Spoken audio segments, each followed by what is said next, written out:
Merci beaucoup. Je vais commencer moi aussi par remercier les organisateurs de cette invitation qui m'a fait très plaisir parce que ça faisait quelques années que je voyais passer le programme d'aide économique et que j'espérais secrètement être invitée un jour. Donc voilà, mon rêve secret s'est réalisé. Je vous remercie. Et je suis d'autant plus contente d'être ici que je trouve que le format et l'esprit d'aide économique va dans le bon sens. Tout simplement parce que voilà, moi ça fait quelques mois que j'ai décidé d'arrêter de faire des réunions publiques dans des salles fermées en soir de semaine où on a la certitude à peu près absolue de se retrouver à une quinzaine de convaincus toujours les mêmes et que le fait voilà, de sortir, d'aller dans des espaces publics, que ce soit des jardins, des places publiques, des bars, des restaurants, des cinémas, me paraît aujourd'hui absolument indispensable dans la période de reflux militant et politique qu'on est en train de vivre. Et puis en plus, il faut reconnaître que c'est quand même très agréable de pouvoir avoir ces débats en plein air dans ce jardin. Alors, je vais intervenir effectivement sur la manière dont la finance a mis la main sur l'environnement et comment elle y voit en réalité un nouveau marché très juteux, ce qu'on appelle le capitalisme vert. Mais pour respecter l'esprit et la lettre d'aide économique, j'ai choisi de le faire de manière non académique, on va dire, et d'essayer de le faire à partir d'exemples concrets. Et même, vous le verrez, de quelques références cinématographiques, parce que là aussi, je pense que si on veut être audible, il faut qu'on prenne de plus en plus appui sur, tout simplement sur de la culture populaire et sur des références qui parlent à tout le monde. Et il faut reconnaître que quand on parle de finances mondialisées, de TAFTA, de TTIP et autres traités de libre-échange, ça ne parle pas forcément spontanément au grand public et à ceux à qui on souhaite s'adresser. Alors pour commencer, je vais prendre un exemple de série télévisée que vous connaissez sûrement tous. C'est une série qui s'appelle Les Sopranos. Que peut-être... non, mince, c'est raté, je vois des gens qui disent qu'ils ne connaissent pas. Bon, alors Les Sopranos, le principe de cette série télévisée, c'est un personnage qui est un personnage mafieux qui fait partie de la mafia et qui prétend en réalité, en termes de couverture, travailler dans la gestion des déchets. Alors vous voyez évidemment en quoi tout de suite ce type de couverture est intéressante pour le sujet qui nous intéresse aujourd'hui, parce qu'on se rend compte que en réalité parfois les faits et la réalité dépassent la fiction et que les enjeux financiers, voire parfois les malversations financières, ont largement investi effectivement le champ de la gestion des déchets, mais pas seulement le champ de la pollution, de la dépollution et des questions environnementales de manière plus large. Un exemple très concret qui est en train d'exploser depuis quelques semaines, c'est la question de l'escroquerie au carbone, au marché carbone, dont certains ont peut-être déjà entendu parler. C'est une arnaque. Alors pour le coup, j'aurais aussi pu prendre ce film d'ailleurs, l'arnaque, une arnaque monumentale sur le dos du droit environnemental, qui est en train de coûter, pour prendre seulement l'État français, plus d'1,6 milliard d'euros. Et quand je dis que ça coûte 1,6 milliard d'euros à l'État français, c'est évidemment à nous tous que cela coûte 1,6 milliard d'euros. Ce qui fait dire d'ailleurs à un haut gradé de la police, je cite, « Là, vous êtes au cœur du réacteur nucléaire de la criminalité française ». Et ce n'est pas moi qui le dis. Ce qui s'est passé avec cette histoire d'arnaque carbone, c'est que en accordant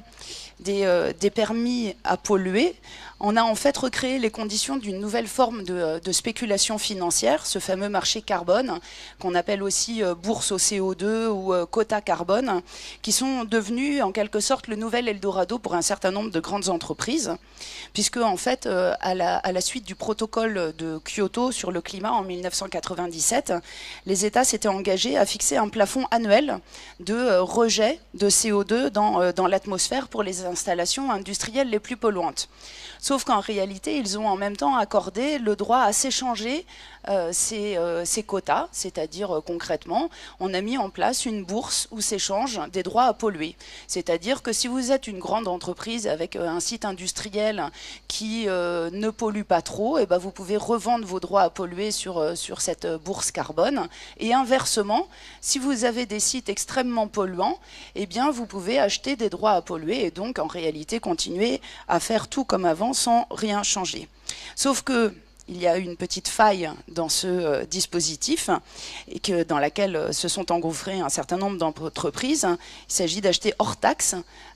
par le biais de sociétés fictives, des droits à polluer dans des pays étrangers pour les revendre dans un autre, taxe comprise, en omettant tout simplement de reverser la TVA à l'État concerné.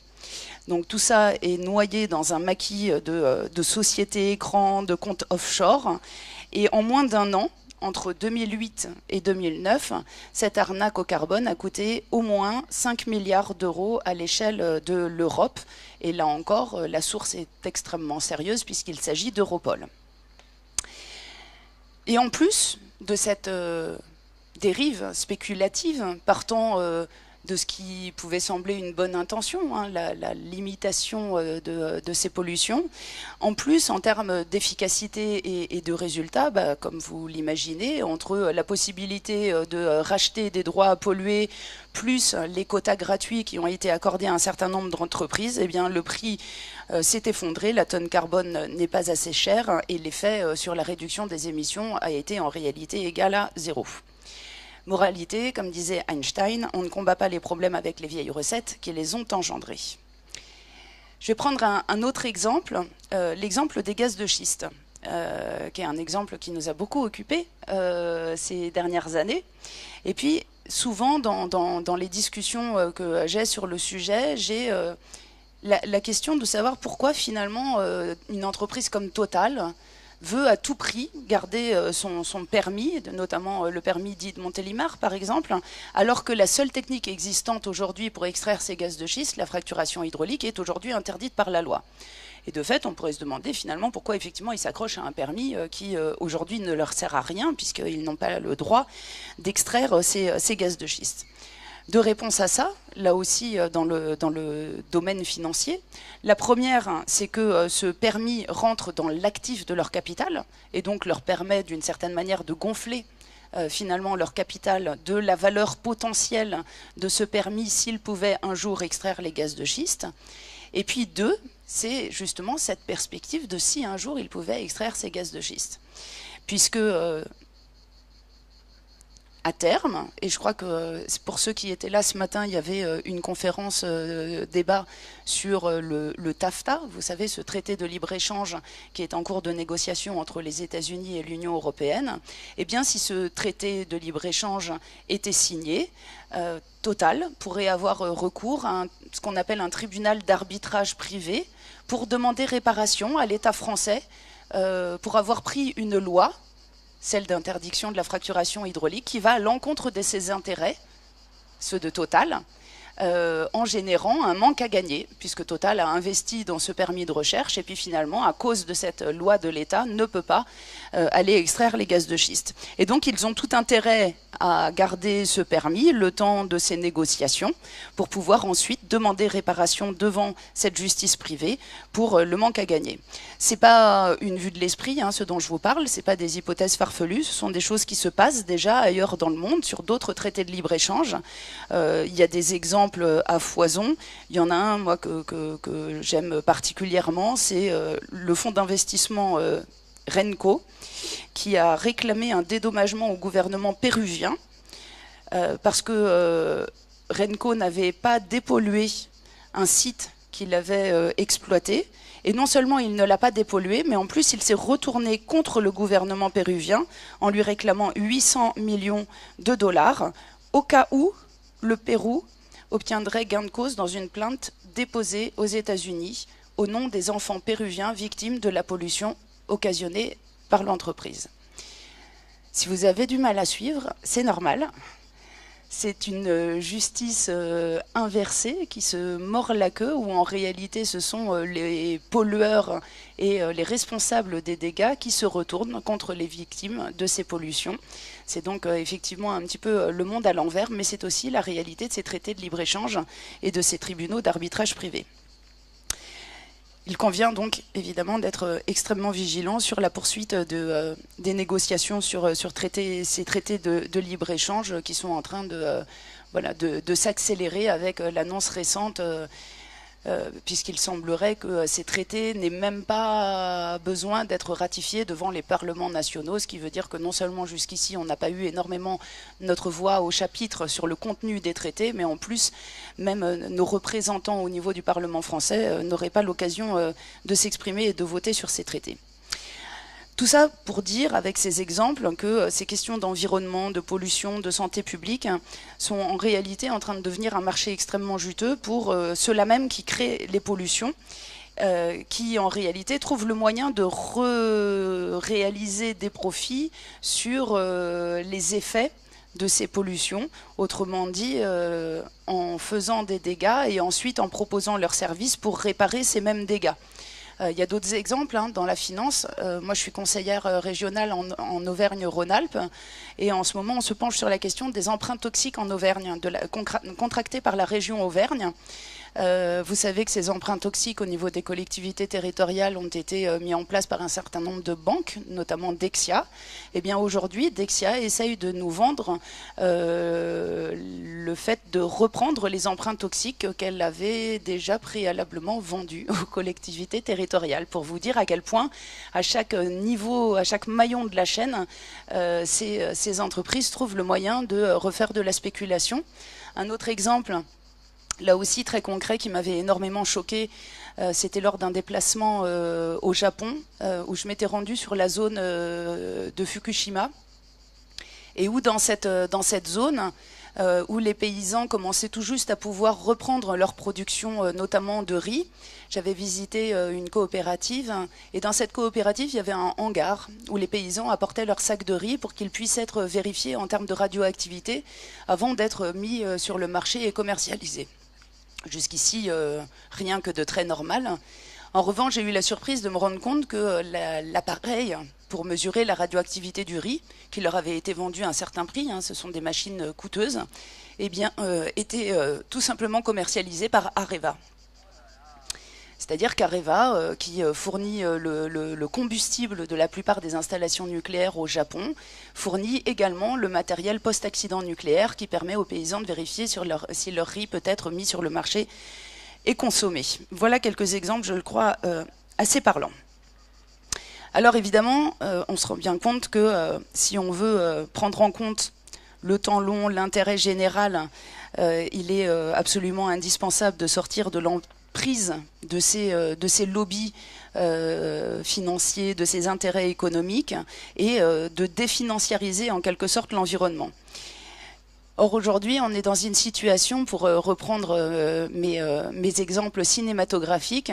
alors qui parlera peut-être aux plus anciens de l'assistance, qui est assez proche finalement de la dystopie qui était à l'œuvre dans un film de 75 qui s'appelle Rollerball. Dans ce film d'anticipation politique, de dystopie, donc où on tire le fil, vous savez, de ce qu'il y a de pire dans la société actuelle pour voir ce que ça donnerait si on continuait sans rien changer à la trajectoire. Et bien, dans ce film, qui est sorti en 75, qui se passait en 2018, comme quoi vous voyez, on n'en est plus si loin et on est en train de rattraper la dystopie, eh bien, les nations, les États avaient disparu, et ils avaient été remplacés par des cartels économiques planétaires qui regroupaient l'ensemble des activités humaines dans 6 départements. L'énergie, le luxe, l'alimentation, le logement, les communications et les transports. Je vous invite, les uns et les autres, à revoir ce film, Rollerball, pour y voir, voir à quel point ce film était visionnaire. On voit aujourd'hui qu'un certain nombre de lobbies sont en train de prendre le pas sur un certain nombre de fonctions régaliennes de l'État, et que ces grandes entreprises sont également en train de prendre le pouvoir absolu sur les communications, pour reprendre cet exemple, puisque, vous le savez, hein, ce sont les grands empires de la presse et du BTP et des marchands d'armes et des vendeurs de béton qui se retrouvent, que ce soit le cas de Bolloré avec Canal+ pour la partie la plus visible, de Bouygues à TF1, d'Assaut au Figaro, etc., etc. Et on est évidemment bien loin du programme des Jours heureux du Conseil national de la résistance qui prenait l'indépendance de la presse vis-à-vis des grandes puissances financières. D'autant que ça, c'est pour la partie la plus visible. Côté face, si on regarde du côté de Bolloré, par exemple, on retrouve un certain nombre d'accusations très sérieuses d'accaparement des terres via une filiale qui s'appelle la Socfin et qui fait de la production d'huile de palme dans un certain nombre de pays au détriment de l'agriculture locale à grands coûts de déforestation. Et puis quand certains médias alternatifs et indépendants, et heureusement il en reste quand même quelques-uns, dénoncent ces pratiques de la Socfin et de Bolloré, ça a été le cas de Bastamag par exemple, eh bien ils se retrouvent eux aussi en procès devant la justice. Alors face à ça, évidemment, il y a des réactions, heureusement, et des résistances qui s'organisent, notamment ce qu'on appelle l'effet Dracula, qui est aussi appelé par les Américains et les Anglo-Saxons le name and shame, c'est-à-dire ce que je suis en train de faire là, c'est-à-dire d'appeler voilà, les responsables de ces dégâts par leur nom.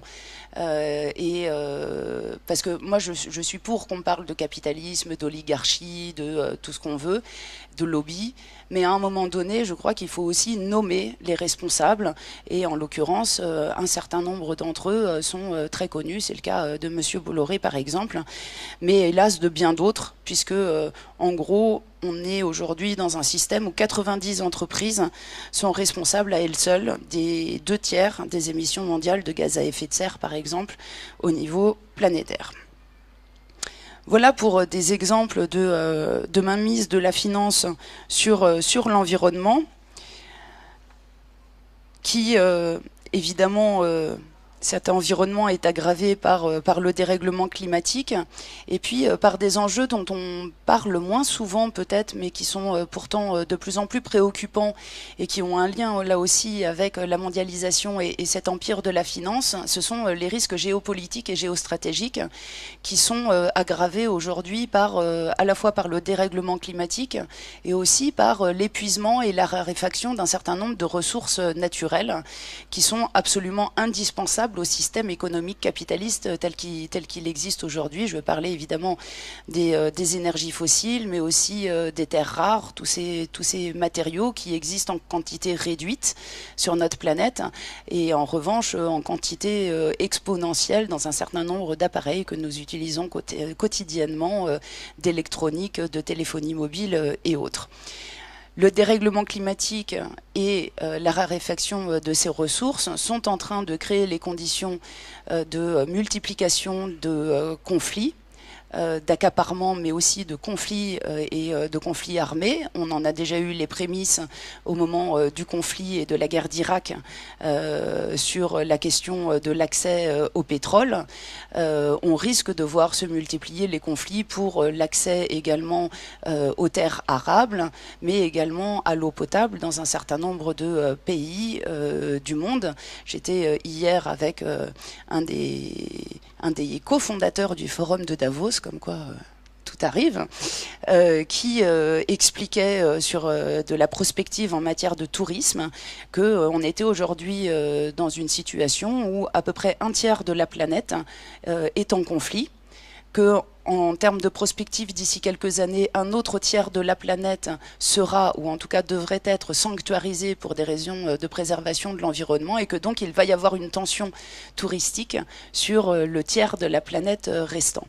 J'ajouterai à ça que le dérèglement climatique, le réchauffement de la planète et l'élévation du niveau des mers vont provoquer un certain nombre de migrations qui ont commencé dues notamment aux sécheresses et à la ruine d'un certain nombre de paysanneries locales qui vont là aussi aggraver ces tensions et ces conflits. Et pour là aussi donner un éclairage cinématographique que j'utilise depuis un certain temps maintenant dans mes interventions, c'est le film Mad Max. Alors j'étais très contente qu'ils sortent un remake parce que jusqu'ici ça parlait assez peu au jeune public. Maintenant que Mad Max a repris, je peux à nouveau en parler et c'est devenu un film intergénérationnel. Imaginez un monde à la Mad Max où voilà, les individus sont en conflit les uns contre les autres pour avoir accès à la dernière goutte de pétrole, d'eau potable ou de terre sur laquelle on puisse à nouveau faire pousser des choses. Je vois que le temps file, je vais donc voilà, arrêter avec ces exemples du constat de la situation dans laquelle on est, qui, je pense, ont été suffisamment éclairants, et puis essayer du coup de déconstruire un peu le discours dominant qu'on a par rapport à ça. Parce que quand on s'élève pour dire que ça ne nous semble pas normal ni très judicieux de confier des intérêts communs et des intérêts généraux au privé et singulièrement au milieu financier et capitalistique, il nous est rétorqué souvent que c'est finalement une nécessité parce que l'argent public devient rare, les caisses de l'État sont vides, l'Union européenne impose une règle d'or d'équilibre sur les déficits publics, les politiques d'austérité, et que donc, eh bien, tout simplement, les collectivités territoriales, l'État, le public, n'est plus en capacité de financer un certain nombre d'activités, de prendre en charge un certain nombre de développements, des énergies renouvelables ou autres, et donc est obligé de confier ces domaines stratégiques aux entreprises privées. C'est le discours qu'on entend depuis les années 70. Ça a commencé avec Thatcher et Reagan. Vous savez, c'est le fameux TINA, There is no alternative. Et finalement, on entend ça en boucle depuis les années 70. Alors, il y a 2 ans maintenant, on s'est plié à un exercice avec des camarades du parti de gauche, mais aussi des économistes hétérodoxes volontaires pour participer à ce travail. Et on a fait ce qu'on a appelé un contre-budget. C'est-à-dire qu'au moment où le gouvernement français a présenté son budget annuel, eh bien nous avons présenté un contre-budget annuel. Et nous avons fait la démonstration dans ce contre-budget que, certes, vous savez, moi je suis désolée, je vais faire mon coming out, je ne suis pas économiste. Mais quand même, il y a une chose que j'ai retenue de mes années d'études, c'est que dans un budget, il y a 2 entrées. Il y a les recettes et puis il y a les dépenses. Et jusqu'ici, la seule solution qui nous a été proposée était de couper le robinet des dépenses. Mais que peut-être on pouvait réfléchir à ouvrir le robinet des recettes. Et donc, on s'est plié à l'exercice et puis on a regardé ce que ça donnerait si, par exemple, on augmentait les impôts sur un certain nombre de produits de luxe, de très haut luxe. Si on supprimait un certain nombre de niches fiscales qui avaient été largement autorisées par les gouvernements précédents, si on augmentait la progressivité de l'impôt sur le revenu ou encore les impôts pesant sur le capital. Voilà, on a repris un peu toutes les propositions finalement des économistes progressistes de ces dernières années et on s'est rendu compte que si on combinait toutes ces mesures, on était en capacité, dès la première année, de lever 130 milliards d'euros de recettes supplémentaires pour l'État, pour les politiques publiques, pour la transition écologique. Ce qui permet évidemment d'investir dans un certain nombre de champs. Et croyez-moi, si nous étions aux manettes avec ces ressources supplémentaires, évidemment, nous ne le ferions pas de la même manière que messieurs Bolloré, Dassault et compagnie. Et puis il se trouve qu'en plus, le fait de réinjecter cet argent dans une vraie politique de transition et de bifurcation permettrait de créer un certain nombre d'emplois. Alors je laisserai Christian tout à l'heure approfondir cette notion d'emploi. Je parle là d'emploi salarié, puisque là aussi il y a eu un certain nombre d'études qui ont été faites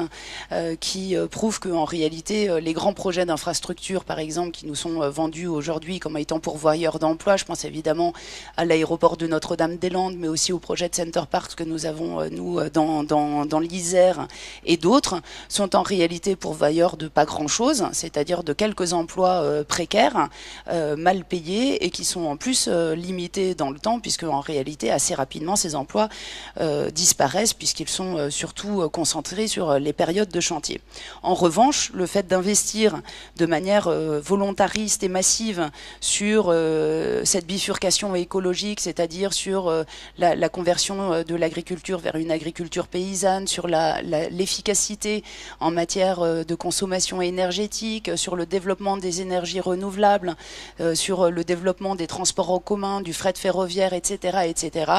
Tout ça permettrait de créer un certain nombre d'emplois. Là aussi, il y a eu des études de fait. Je citerai simplement peut-être l'économiste Jean Gadret, dont j'ai vu quelques livres sur la table de la bibliothèque militante ici, qui estime, lui, sur la base notamment d'une étude de Philippe Quirion sur le scénario négawatt en matière de transition énergétique, en y ajoutant l'économie circulaire et un certain nombre d'autres mesures, qu'on est sur un vivier en termes d'emplois, entre 800 000 et 1,3 million d'emplois qui pourraient être créés d'ici 2030. Donc l'argument de l'emploi, là non plus, ne tient pas en matière de bouchage d'alternatives et d'avenir pour ce type de politique. Voilà pour un panorama très rapide, mais qui permet au moins de rouvrir un peu le champ des possibles en matière de définanciarisation de l'environnement et puis de reprise en main surtout de ces politiques environnementales, à la fois en matière budgétaire et puis en matière de programmes et de création d'activités et d'emplois dans le pays. Il y aurait plein d'autres choses à dire. Je vais quand même aller vers ma conclusion pour laisser la parole à Christian et puis vous laisser aussi la parole à vous dans le débat qui va suivre. Je voudrais juste dire en conclusion que on voit à quel point en réalité on ne peut pas dissocier la question de l'urgence environnementale de la question de la critique du système économique, du libre-échange, de la mondialisation et les questions sociales. Je crois que ça a été notre grande erreur dans les dernières années, et je parle notamment du mouvement écologiste, qui, voilà, en prenant les choses beaucoup par l'approche environnementale et avec un discours qui a été trop souvent culpabilisateur vis-à-vis notamment des travailleurs et de l'industrie, a, je pense, raté ce coche, et je m'inclus dedans, donc je mets tout le monde à l'aise.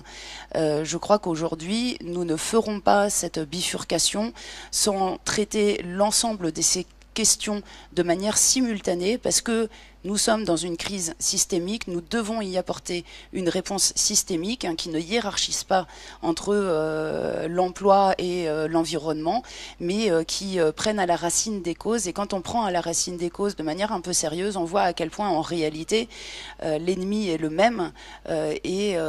les sources à la fois de l'exploitation des travailleurs et de l'exploitation des ressources naturelles obéissent aux mêmes injonctions qui sont tout simplement la rentabilité à très court terme et la plus importante possible du capital investi. Donc voilà, en conclusion et pour terminer à nouveau sur une petite référence cinématographique, parce qu'aujourd'hui en réalité